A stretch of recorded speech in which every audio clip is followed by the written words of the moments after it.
Imported கப்பி fish வச்சுருக்கீங்களா? அப்போ இந்த கண்டிஷன்ஸ் கொஞ்சம் ஃபாலோ பண்ணுங்கள். ஒரு மீன் கூட சாப்பிட கண்டிஷன்ஸை ஃபாலோ பண்ணுங்கடா. இது கூடவே இந்த ப்ரௌன் கலரில் இருக்கிறது வந்து 4-வே ஜாயிண்ட்டு.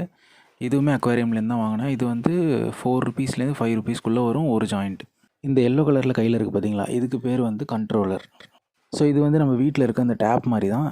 இப்போ க்ளோஸ் பண்ணிட்டோம் அப்படின்னா வந்து சுத்தமாக எந்த ஆக்சிஜனும் வராமல் நம்ம வந்து கண்ட்ரோல் பண்ணிடலாம்.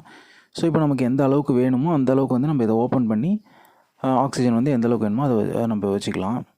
இப்போ இதோட ஃபைனல் செட்டப் வந்து நம்ம ஃபுல்லாக மோட்டர்லேருந்து கீழே டேங்க் வரைக்கும் எப்படி வச்சுருக்கேன் அப்படின்றத பாருங்கள்.